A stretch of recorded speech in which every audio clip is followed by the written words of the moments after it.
Hi there, this is Brian Satz, owner of Computer Warriors IT Support. Now, today I'd like to start a series of videos to discuss how to disaster-proof your business and really share about a lot of our key learnings and takeaways that we realized here after Hurricane Florence. There was so much damage caused by this storm and the power outages, the extended periods where many businesses just couldn't work and couldn't function. And we really want to talk about, just as a business owner or as a business person, what you can do in many facets of your business to help stay protected or stay up and running next time. Now, a lot of our focus is going to certainly be on the IT perspective, especially with, today's topic and a few of the topics. But there'll be a few other topics geared towards, generator power and how that's going to work for your business, as well as some learnings we had with insurance too. So first off, what I want to share about today is some issues we found out and some common problems when it came to really preparing for the storm in terms of your actual hardware in the building. I'm going to share a couple stories of some things that we did well, and a few areas that us personally made some mistakes, and a few of our clients too. So first off, we always recommend that when a big storm comes is to get everything disconnected from power. Unplug servers, unplug battery backups from the wall outlets. Unplug your computers and also disconnect your network lines. One thing that can happen is that if there's a lightning strike on a building, and a lot of people don't realize this, the electricity can come in through the network lines and actually go in and fry, electronic devices that way, because those are all made out of copper. So it's important to disconnect that as well. However, one thing we found is that, at least one of our clients, they disconnected everything and they took it all with them and carried it off-site. That's a great way to keep your stuff protected, very little likelihood that anything bad's going to happen. But unfortunately, putting it back together again was a big challenge. It was a newer client of ours and we didn't have a lot of network documentation. And unfortunately, they didn't take any pictures before they disconnected their network.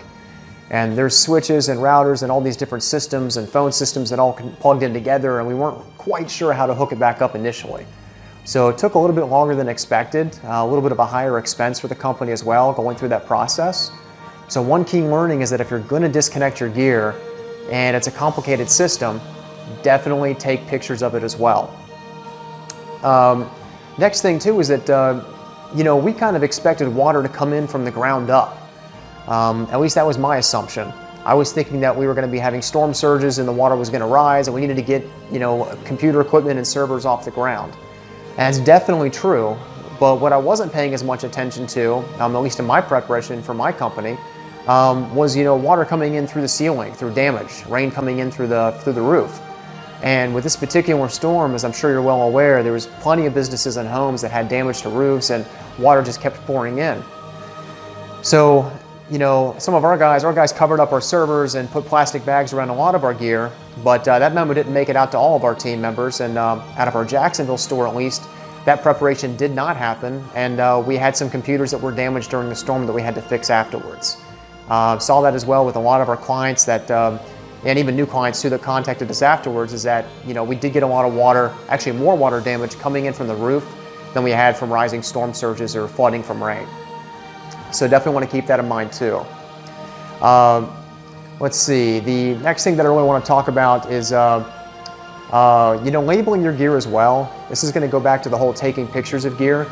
But if you're going to disconnect a lot of things that are complicated and you want to be able to do a self-install, because we had a lot of calls to come back and hook things up, but if you want to do a self-install, definitely take those pictures and also label as much as you can to help with that. So another lesson too, and a question that I want to pose or just put out there to you is, if you had a few critical systems or a few critical computers go down, and you've got employees that are back at work and they can't actually use their computer, you have to wait for it to either be repaired or replaced. What kind of a true cost is that? How much does it cost you per day if you don't have a functioning computer at your business? And if you're down for 2 or 3 days and you have to wait for parts for something, would it potentially be better to have a spare computer or two on hand at your building, potentially pre-configured and pre-set up with your software, just ready to go in case of an emergency? Especially if you have an employee who produces, $1,000 a day of revenue or $2,000 a day of revenue, and they have an entire day of downtime. that day of downtime can actually cost you more than the cost of a computer just to sit there in the building to be available for them. So definitely something to consider and something we can certainly help you out with. Another thing that we talk to pretty much all of our clients about, is to be protecting your data itself. If you've got physical servers or, computers with sensitive information that's not already being backed up into the cloud, then I'd highly recommend looking into some type of off-site backups. We certainly offer services like that, and one of our clients, they actually decided to leave their server connected during the storm and had a lot of major, damage to it, power supply failures, motherboard failures, other types of issues, and repair times were going to take too long. But luckily we had a backup plan with them, and we were able to do a restore of their server over the weekend and had everything back up and running by Monday morning for them. Zero data loss, very little downtime involved because we had proper backups in place. We had a lot of our customers that were on plan that gave us a call before the storm just to check in and say, hey guys, the hurricane's coming, are our backups okay?